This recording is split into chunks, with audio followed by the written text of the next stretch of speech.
This podcast is supported by FX's English teacher. Last year's critically acclaimed series returns to follow Evan, Gwen, and Marky as they vie for their students' divided attention. See why Cosmopolitan called its premiere season a masterclass of comedy, while Glamour raved it's the year's funniest and most heartwarming new comedy series. FX's English teacher. All new Thursdays on FX. All episodes now streaming on Hulu. Hey, this is Bill Simmons from the Bill Simmons Podcast, here to help you make the most of your summer with Michelob Ultra, a superior light beer worth playing for. Play for it with the guys when you're competing to see who can sink more birdies on the golf course, because winning tastes even better with Ultra on the line. Play for Ultra. Fill your fridge with Michelob Ultra this summer. Enjoy responsibly. Copyright 2025 Anheuser-Busch Michelob Ultra Light Beer, St. Louis, Missouri.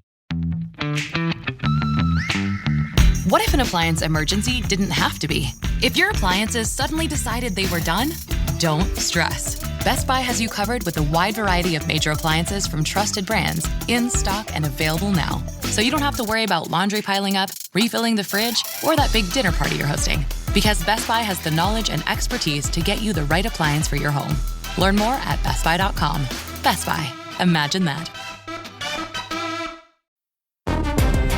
Icy Hot Pro with 2 max strength pain relievers. Targets multiple pain receptors. Ice works fast. Heat makes it last. This podcast is brought to you by Carvana. Carvana makes car selling fast and easy from start to finish. Enter your license plate or VIN and get a real offer in seconds, down to the penny. If you accept, Carvana will come pick up your car from your driveway. Or you can drop it off at one of our car vending machines. Either way, you get paid instantly. It's fast, transparent, and 100% online. Car selling that saves your time. That's Carvana. Carvana. Pickup fees may apply.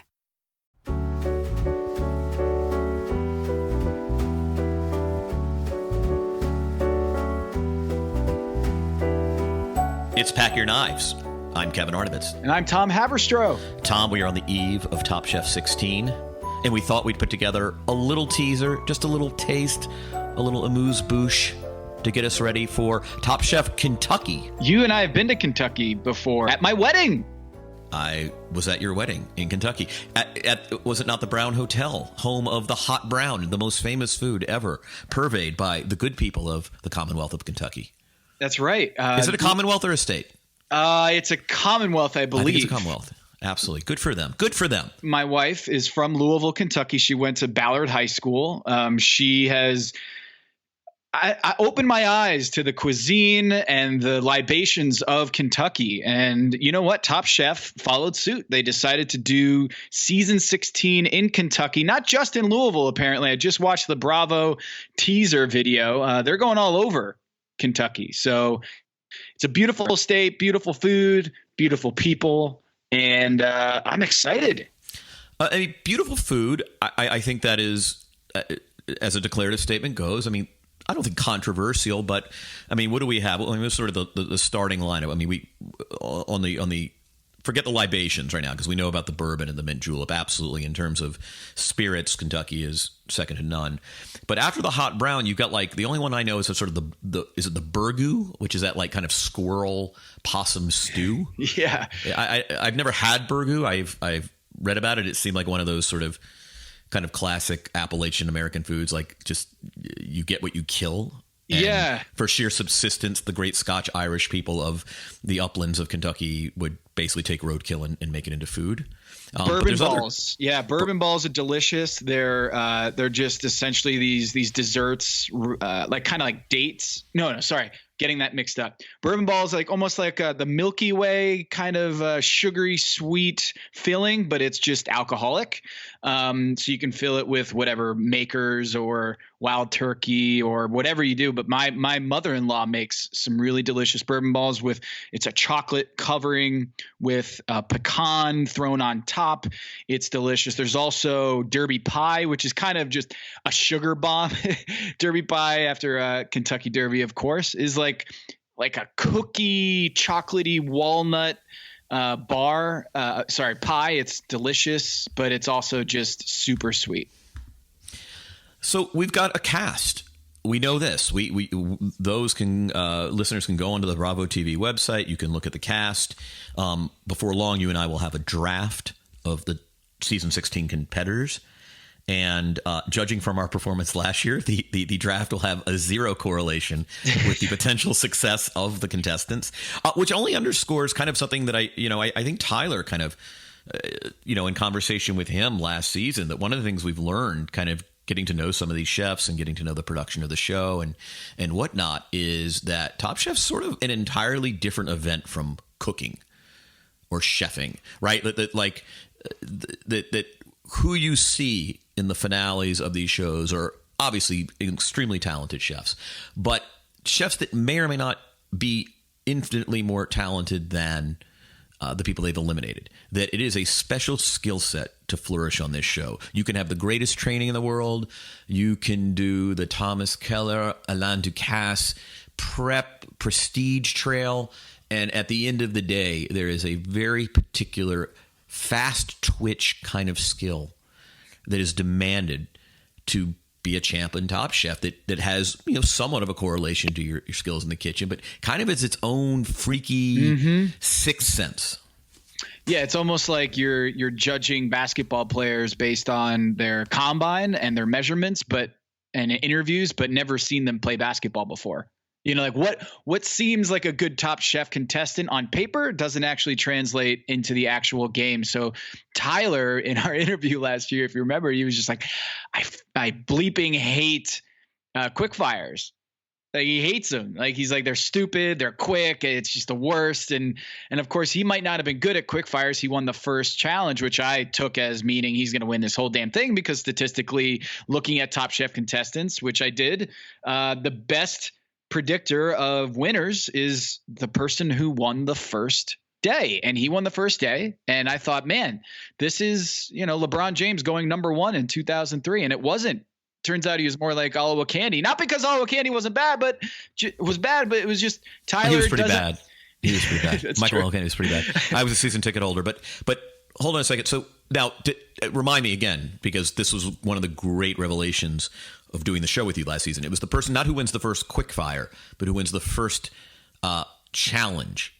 Yes, the first event, the first elimination challenge. The first elimination event, right? Was the most important of all of them. The most important challenge to win was the first one, and you'd think, all right, well, I mean, there's 14 contestants, 15 contestants. How important could it be? But if you win that first one, there is a strong correlation of winning the whole thing. And we'll get into that after the first episode, talking about, whether we want to draft that winner of the first episode again. But this is an interesting group of chefs. One thing I noticed, Kevin, looking in this group of 15, there isn't really a Bruce Kallman here, right? Like there's not a super famous chef, you think? Not super famous. I would say that if you're Eddie Conrad and you were the chef de cuisine at Laurel in Philadelphia, Pennsylvania, yes. That is a resume item that did pop out to me.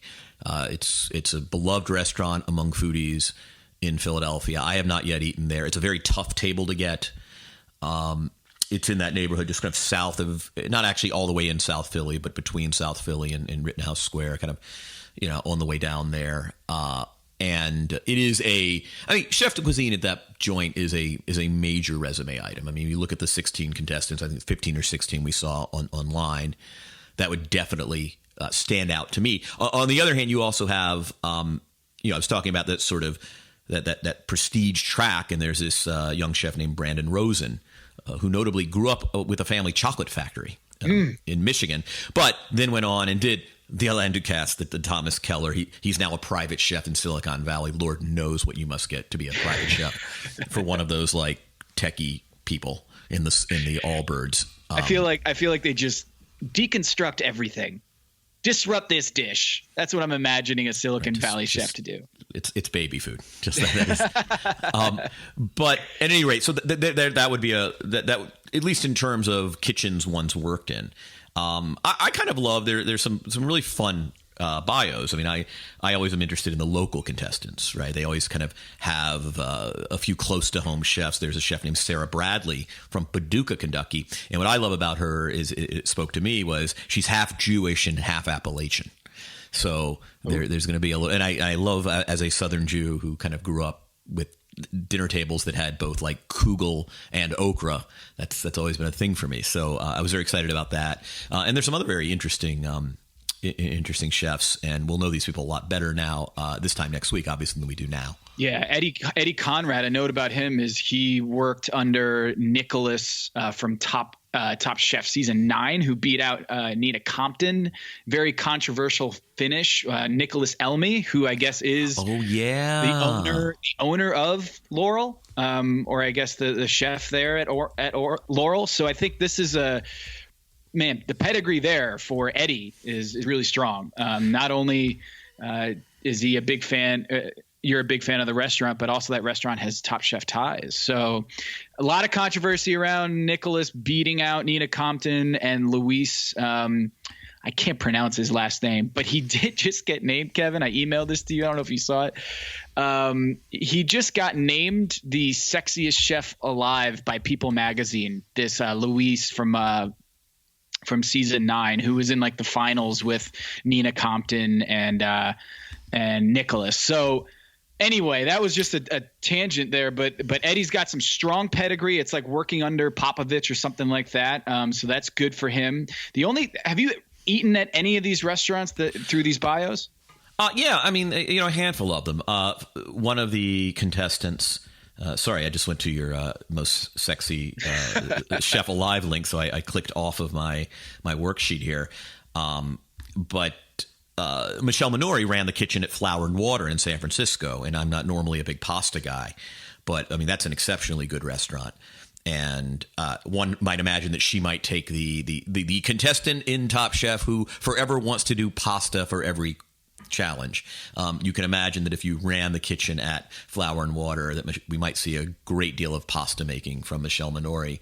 She's a Joe Stash. Yeah. Another one is and I'll kind of an early not favorite of mine, but a fan favorite of mine, Nini Nguyen, who is a Vietnamese American chef who grew up in New Orleans and worked at, I think, one of the more historically underrated restaurants in New Orleans, Coquette.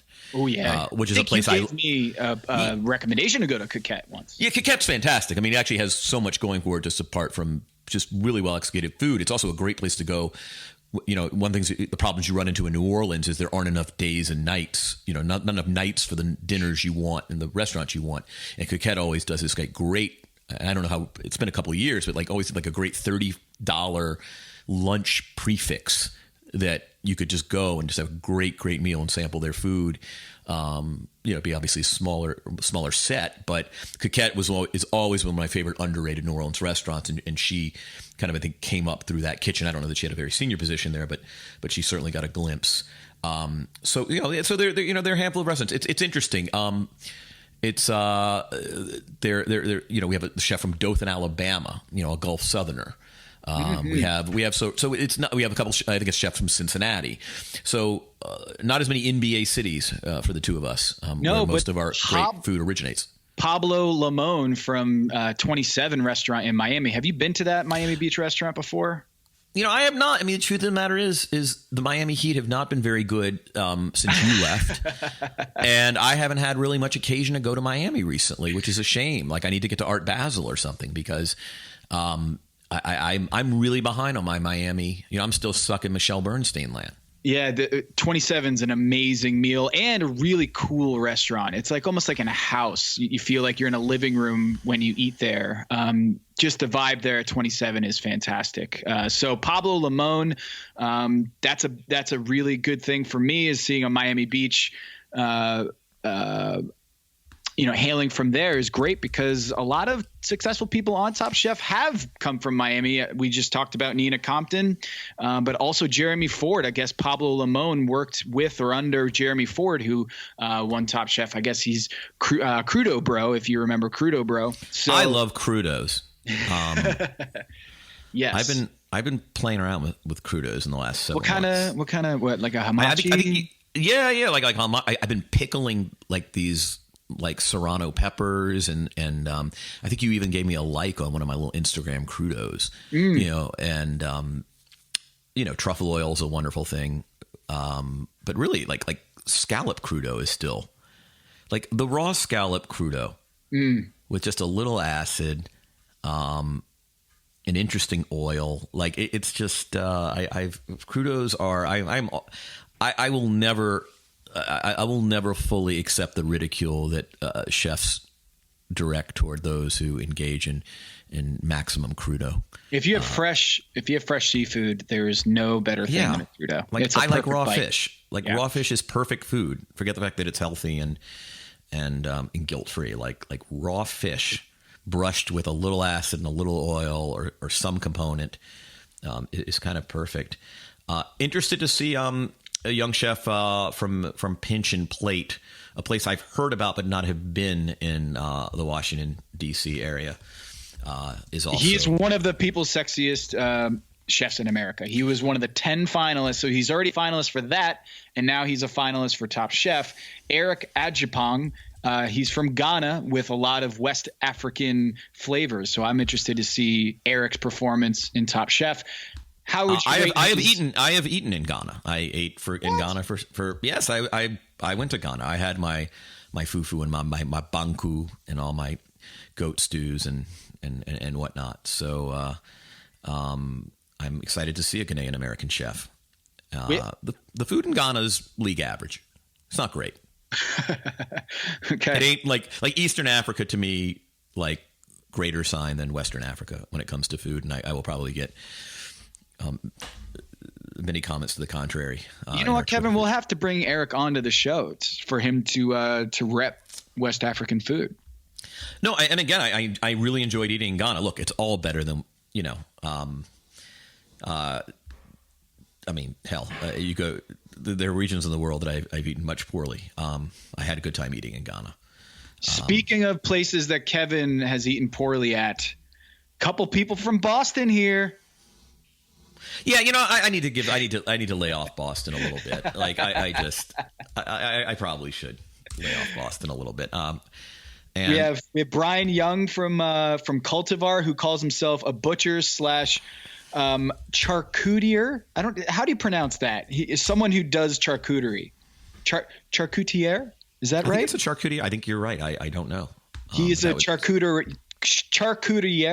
And then there's Chef Adrian Wright from Boston Urban Hospitality, the executive chef there. So we have two people from Beantown. Interesting. Listener, listen up. This is important, okay? I'm going to try to save you some money here. If you're still overpaying for wireless, it's time to say yes to saying no. At Mint Mobile, their favorite word is no. You may think like, oh, that's bad. No contracts, no monthly bills, no overages, no hidden fees, no BS. Here's why I said yes to making the switch and getting premium wireless for $15 a month. You heard that correctly. $15 per month. Ditch overpriced wireless and the jaw-dropping monthly bills. And of course, there are all these hidden fees and stuff, but at Mint Mobile, plans start at $15 per month.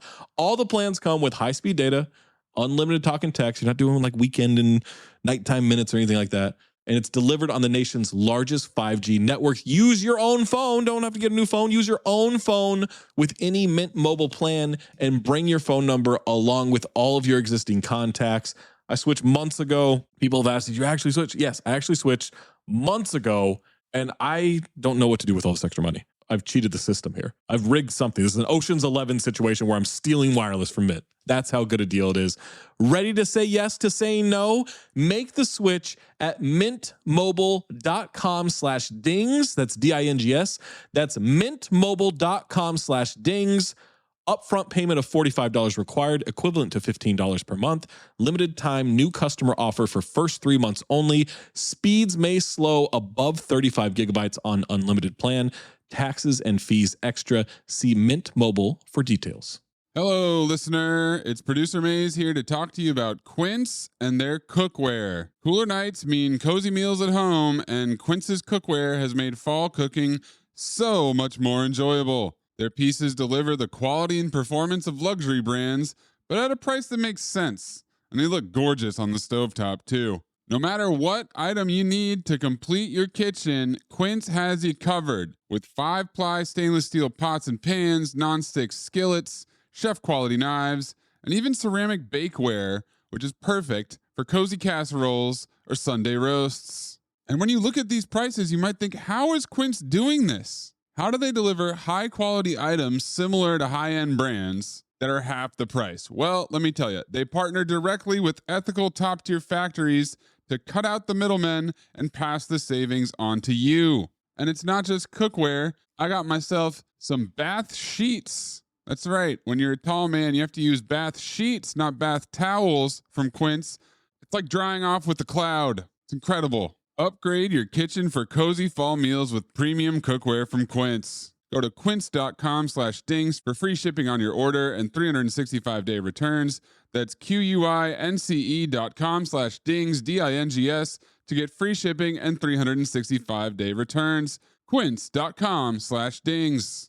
Hello, listener. It's producer Maze here to talk to you about Kindred. Now, close your eyes like Owen Wilson during a job interview and imagine a way to travel that feels personal, comfortable, and connected without the price tags and the sterile feelings of hotels or short-term rentals. Now open your eyes and stop using your imagination because Kindred has made it very real. That's exactly what they do. Kindred is a members-only home swapping network. It's not a hotel. It's not a short-term rental. It's a smarter way to travel where each stay feels like home. Here's how it works. With Kindred, your home is your ticket. You earn credits by hosting fellow Kindred members, and then you use those credits to stay in over 220,000 homes in more than 100 cities worldwide. There are no hotel costs or rental fees, just the credits that you've earned. Every stay comes with white glove service, 24/7 trip support, and $100,000 in host protection. Make it easier for you to travel and enjoy yourself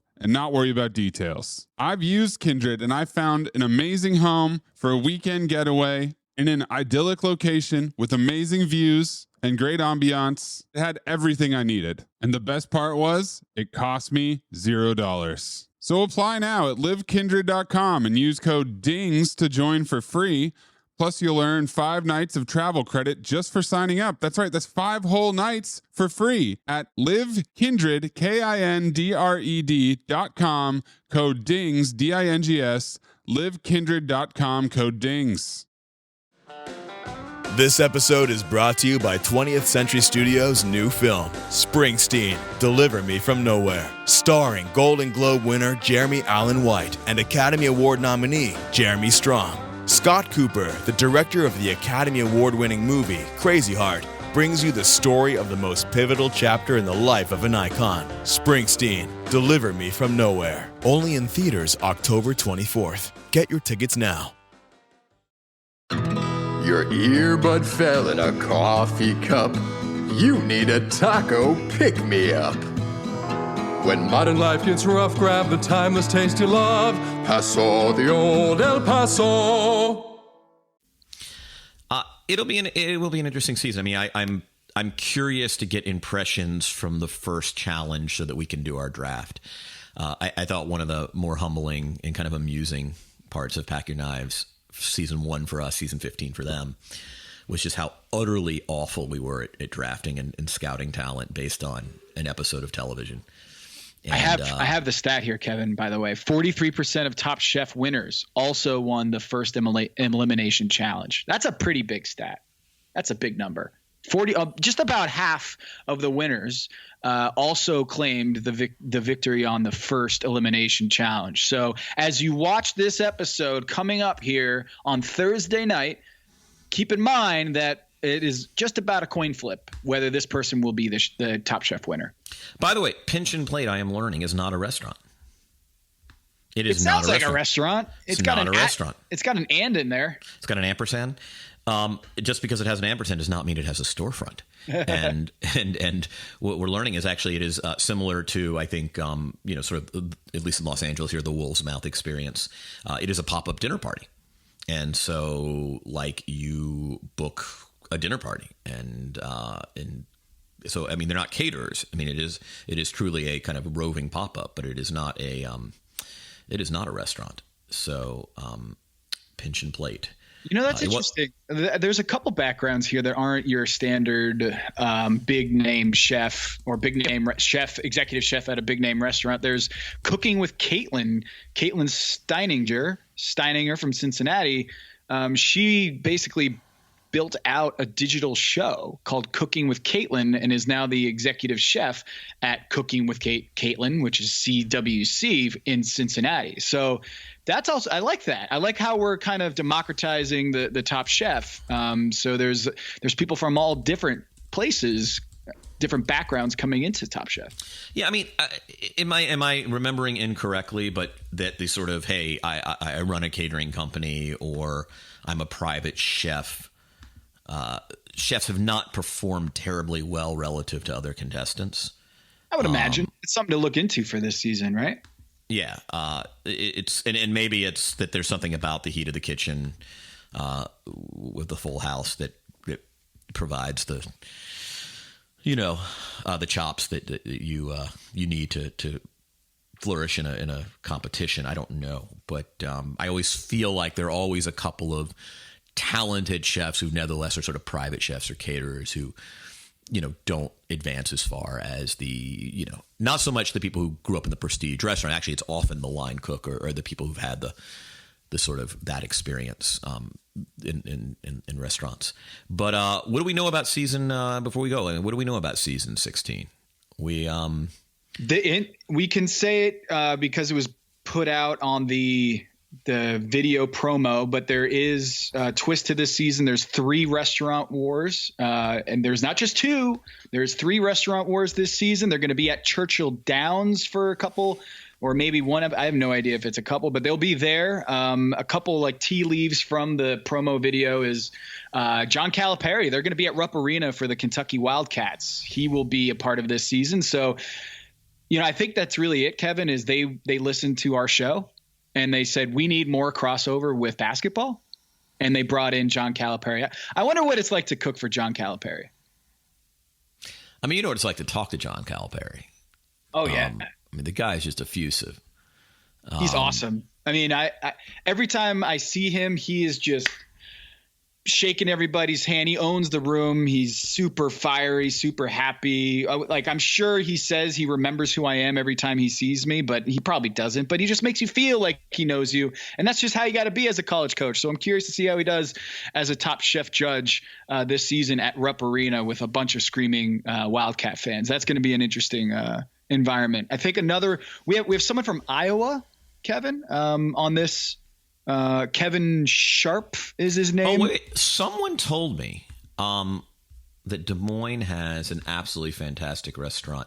Let me see if this is indeed the place. And no, I don't know if it was Brazen. No, that's in Dubuque, so it would not be. But there is one of the best restaurants I've eaten at in America this year. By the way, I just got back from Tulsa and had 2 of the best meals of the year. Oh, wow. In Tulsa. I think one of the things that's happening in this country, and we'll talk about it a little bit this season, is just like, I mean, I just think the notion that you got to be in New York, Los Angeles, or San Francisco, those days are over. I mean, I've among my list of notable meals this year, like Tulsa is on the list, and there are just a ton of really good restaurants all over the country, and I think that sort of geographical marker means less and less. Yeah, we've got 2 people from Philadelphia, but nobody from LA in this cast. I don't think. I mean, at least. Michelle Minori, she was at Faith and Flower. Isn't that by the arena, Staples Center? Yeah, it's about 6 blocks north of Staples Center. They had a milky cocktail that everyone liked, and I forget what it's called. But it's a White Russian. No, it was something else. It was milk punch. I think it was like milk punch, and I'm not a sweet cocktail kind of guy, but that was sort of the thing there. It was a great room. It was a merely decent restaurant. Yeah, I've taken some basketball people out to dinner because where would you go if you're going to Staples Center and you want to get a good meal? There's not a ton to work with there. Well, I think you have to go east now to the art. Yeah, walking is pretty still a dead zone for great restaurants. I think if you get over to the historic core, like you got Shibumi, where I think you and I have eaten. Yes, we had a great meal at Shibumi. So you got to kind of, if you're willing to walk 15 to 20, you've got a ton of options. If you want to go 5 to 10 minutes from Staples Center and LA Live, other than obviously people like Broken Spanish, people like it a lot more than I do. It is a perennially highly rated restaurant in Los Angeles. I like it less than the masses. If we're still doing scouting reports, I'll just say that my favorite Louisville joint is Proof on Main. We've been there together with your boyfriend and Allison and I, and Madeline. I think Madeline was there too when we went to Proof on Main. That was a very good brunch. Excellent brunch.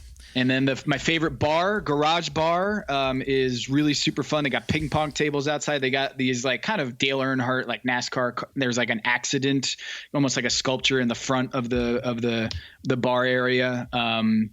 The Garage Bar has great pizzas, great cocktails, great beer. But if you want an amazing cocktail, head over to Rye. Have you been to Rye? I have not. Rye is an excellent place for a cocktail in Louisville, of course. But you know where I have been in Louisville? I've been to the Saturday Farmers Market, and that was awesome. Not Farmers Market, the flea market, I mean. The flea market. That's right. Sorry, I'm choking up. Because didn't you and Eric go over to the flea market together? We went to the flea market. It was fantastic. Like a real Americana experience. Oh yeah, yeah. I got a Johnson Humphrey political bumper sticker. It's really cool. All kinds of crazy stuff. Favorite bourbon before we go, Kevin. Favorite bourbon. I know you've been off the hard liquor recently. Not too much in it. We used to have a big heyday with bourbon, but what was your favorite bourbon when you used to? Well, I mean, Pappy obviously is sort of a special category. I mean, my house bourbon is still Michter's Rye, which is wonderful. I mean, I just think for the money is a great. I mean, Pappy Van Winkle, obviously. I mean, one of my late uncle who and I were very much into that. But so that, if you have some Pappy at home, send it to. Well, they got ripped off, right? Like they got robbed. I mean, that was sort of the thing a few years ago, right? Like their entire inventory was. Did they ever catch the people? There's a huge story around that, which we should probably touch. I mean, they might bring up Pappy in this season, so maybe we'll hold off on that. But there's a huge little scandal around that. If you are a listener and you have information on the heist, or have information on where we can get some nice Pappy without, having to give away my firstborn daughter, that'd be great. If the price tag is a little lower than Pappy, I think everyone should go out and try some Noah's Mill. It's super caramelly. It's got a high alcohol content. So this is not something you put in a mixer. You do not put it in a mint julep. You certainly don't put it in the baby's bottle, but yes. Do not put it in the baby's bottle, but Noah's Mill is a delicious nightcap if you're looking for a heavy bourbon just to have a little taste while you play cards or while you watch your late night TV show. Go for the Noah's Mill. And also 610 Magnolia from Edward Lee, who's probably going to be on this season, former Top Chef season 9. Edward Lee is from Louisville, and I'm probably missing a whole bunch of Louisville ties to Top Chef, but